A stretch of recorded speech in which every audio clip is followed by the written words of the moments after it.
Hello, this is Chaplain Paul, and I'm making yet another video for my elected officials, uh, whoever watches it, because once again, someone that I care about dearly has been brutalized, and it's happening over and over and over again, and there is no one to call for help.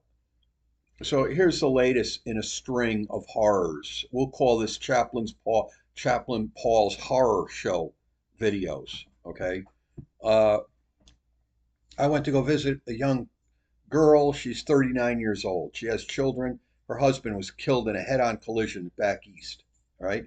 She has multiple health issues. Uh, the facility that she was in, a long-term care facility that she was in, number one, her friend, the conditions are so bad that her friend tried to commit suicide and is now in a behavioral center. That's how horrific the conditions are in these places. Prison is better in many regards. Right? The food's better in prison. You have more freedom in prison, okay? To walk around and exercise and go have fresh air. Anyway, uh, so the machine, the device that she needs in order to help her to breathe was the wrong machine. Okay, they do not have the proper equipment for her condition to help her breathe.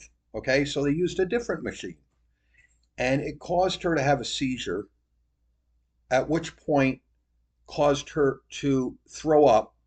She aspirated and she was unresponsive. So clinically, she was dead, unresponsive, not breathing. And the staff didn't come and help her.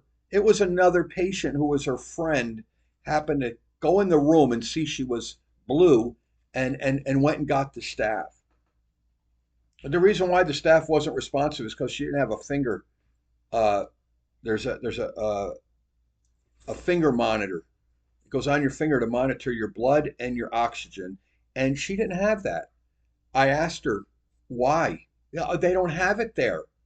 She doesn't have, they don't have it. There needs to be a law that these places have those devices. Okay. There needs to be a law that there's cameras in the room or some mechanism when a patient throws up, falls out of bed. And they do have these, they do have them. But in certain cases, like what happened in this instance, it was not used. The no alarms went off. Nothing alerted the staff that this incident happened, and it's not. This isn't an isolated case. This is going on thousands of times a day in our state. I guarantee it. Okay, so she was rushed to the hospital. She almost died. Now she's dealing with pneumonia because she aspirated. What's aspirate? When you throw up, if you breathe that in, you choke and you breathe that in, it goes into your lungs. It damages your lungs. Pastor Ken's grandson had to be put into an induced coma because he choked on some food, fell backwards, and started throwing up. His brother caught him, thank God, but he aspirated, so they had to put him into an induced coma. He was in ICU. All right. So we're talking serious business here. There's a lack of staff in these facilities. Okay, they don't have the proper equipment. She told me that they're not giving her proper physical therapy. She told me after 6 p.m. she has to wait 4 hours to be changed, hours to be changed. Okay, the catheter that was put in caused her to have a UTI. Okay, because it was the wrong catheter. Okay, so what are you going to do about it? You know, all I hear is talk. All I hear is we care, we care. Well, let me tell you something. Caring without action is cruel and evil. Caring without action is cruel and evil. It's meaningless. You don't tell people you care, or you go and do a speech somewhere and say, well, this is happening and I care, but you're not writing any legislation and you're not doing anything about it. You're just going on and on and on. Well, what's the solution? Instead of Chaplain Paul, uh, you know, uh, venting, here's the solution. All right. There has got to be laws that protect patients from waiting more than 20 minutes to be changed.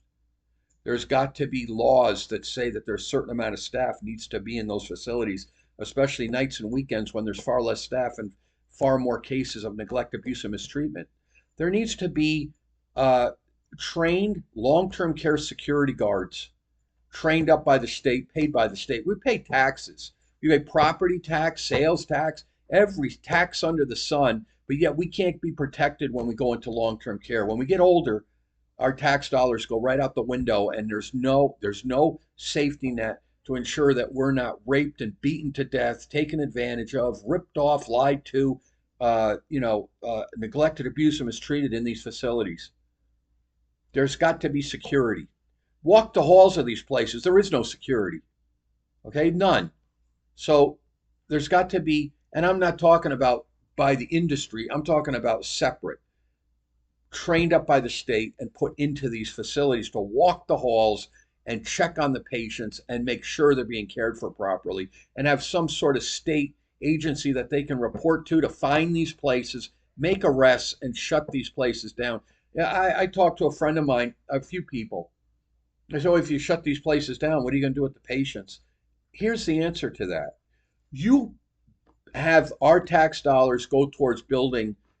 You have all these empty buildings out there, okay? You have all these empty buildings out there. Transform them into emergency long-term care centers. So when you shut a facility down, the patients go there until they can find beds in other facilities. It's sort of like a short-term stopover until they can evaluate each patient and get them into a better care center. And who's going to staff that? The Red Cross and the National Guard. Things are that critical. It's a crisis. It's a long-term care crisis. So you mobilize the Red Cross, you mobilize volunteers from churches, you mobilize the National Guard to take care of these people and ensure that they're not being raped and beaten and waiting hours to be changed, neglected, abused, mistreated, patients being robbed. I had a patient, her name was Claire. Okay, she had no friends. Her husband was killed in a fire. She actually heard it on the radio. She heard the fire, what was happening on the radio. It was an apartment fire, and her husband was killed. She had $50 saved up for Christmas for her only friend. The staff stole the money out of the safe. She was so distraught that she couldn't sleep at night. I told her, I said, Claire, you got to give this to God. You got to give this money to God. Well, a lot of people don't understand that concept. If someone robs you or you lose money that you know you're not going to get, but it's eating you alive, you just literally give it to God. You're like, oh, Lord, I give this money to you. And you really do it. You just, in faith, give the money to God. Well, it took a couple of times, but she finally did it. And then a short time later, someone put $350 worth of clothing, brand new clothes, on her bed anonymously. She lost 50. She got back 350 because she had the faith to give it to God. All right. So, to my brothers and sisters in Christ that are elected officials, the Good Samaritan. Our elected officials are acting like the priest and the Levite. They walked right on by. They didn't help because they were afraid, or because they thought the man, they may have taken a vow not to touch an unclean person, but they walked right past them. And it was the Good Samaritan that came and risked his own life, because uh, the road to Jericho is a long, winding road, 1,200 feet below sea level from Jerusalem down to Jericho. And it's inducive for ambushing. And how would they do that? They get somebody to pretend they're hurt off the beaten path, to lay there and pretend they're hurt. And when you get some kind person and they go to help them, then they ambush them and rob them.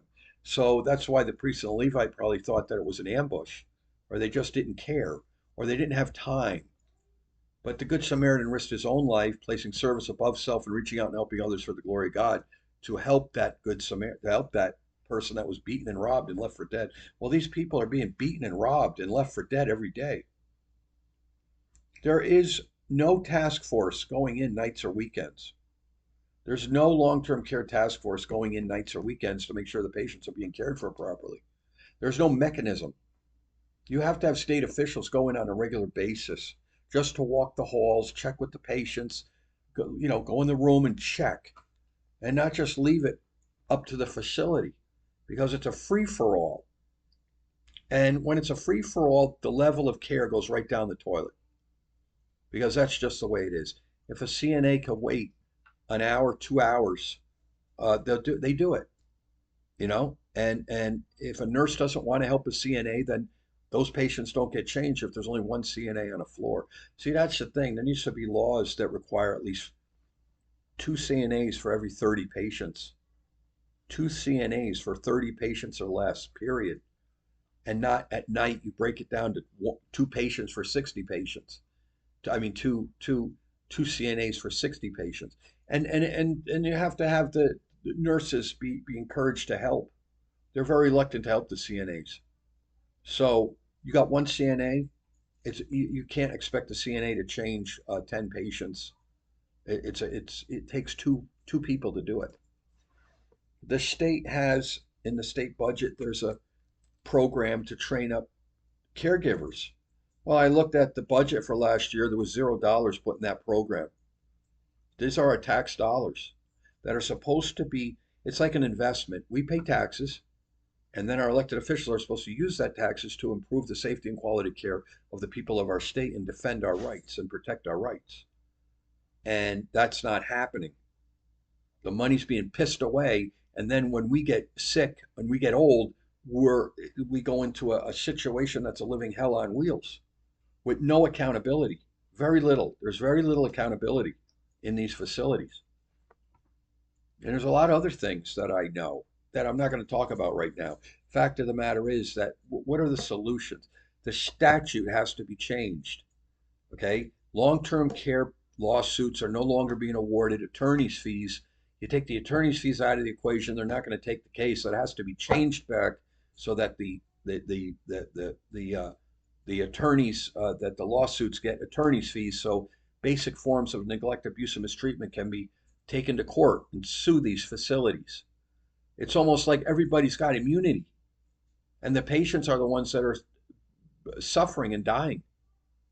These department heads, they need to be reined in. Where did this culture that we don't that the government doesn't hold that the government does not hold itself accountable? Where'd that even come from? That's not the way our system of government is supposed to work. We're to have the governor and the attorney general and other elements of the government are just supposed to make sure that these agencies are doing their job. And when they don't do their job, there needs to be arrests, firings, and the situation get fixed and get good people in there so that those agencies are run more efficient. Not just, oh well, and do some Mickey Mouse hearing and the only thing that comes out of it is a news story, and the agency has to appear maybe two or three extra times a year in front of the committee. That's ridiculous. I've had so many people die that I love, plus my two dogs. Okay, I've had so many people die, including my own family members, that were basically butchered and raped, lied to, ripped off, taken advantage of by a corrupt healthcare system. And when I go to our elected officials, uh, I get nothing but uh, empty promises. Yes, there's a couple that Representative Wynn crafted two pieces of legislation. I have highly respect him. Uh, Senator Wadsack, I respect her for trying to fight to raise the pay for health for caregivers. That we're getting a very low class of caregivers. We can't get the best. We got the minimum. We always get the minimum. Um, Representative Dunn, he helped craft some legislation, but it's far and few between. Or you know, how is it that a state senator could get up and explain that she's going to have an abortion, but yet not one? Not one state official will get in front of the House or Senate and demand long-term care reform.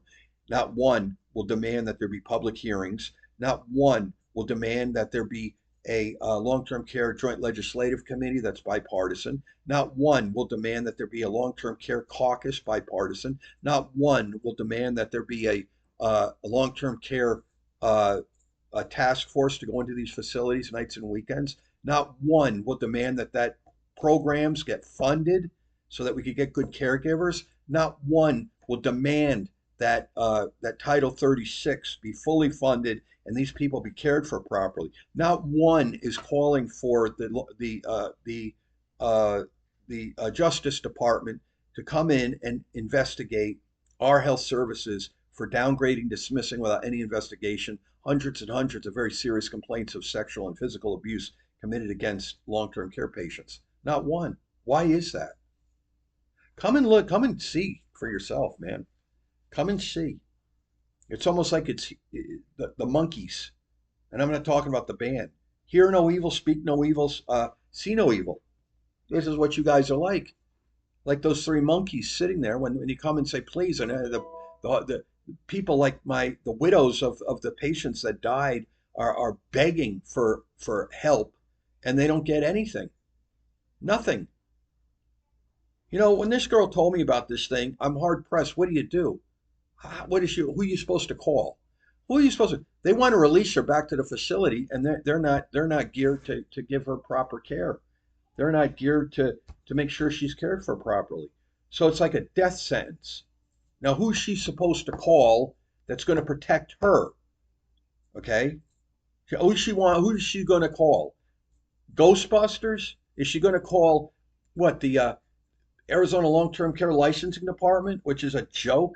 Is she going to call the Arizona Long-Term Care Ombudsman, which is a joke? Is she going to call the Arizona Adult Protective Services, which is a joke? Who is she going to call? The governor that doesn't answer the phone? The attorney general, which is it's like going through a maze just trying to get somebody on the phone. Who's this poor girl? What's she supposed to do? Okay, and we're next in line. Sooner or later, it's us or someone we love, and we have to be forced to go through the same misery. And then when something happens, we don't know what to do. You can't. Everybody doesn't have the money to find an attorney, and finding an attorney is like finding a needle in a haystack. Pick up the phone and try to find an attorney. You have to be damn near beaten to death, half dead, and dragged down the hall and shoved in a gunny sack before they'll even consider taking the case. So that's my video. Another great video from Chaplain Paul because someone else that I love is about to die because of neglect, abuse, and mistreatment. And there's nobody helping her. Nobody. So, you weren't elected to go to the best uh, fundraisers, go to the best functions, go to these, high-end corporate gatherings where you're treated like, the Queen of Siam and the King of England. You were elected to fight for our rights. You are elected to protect these people. So do your job. And remember, Jesus loves you, and so do I.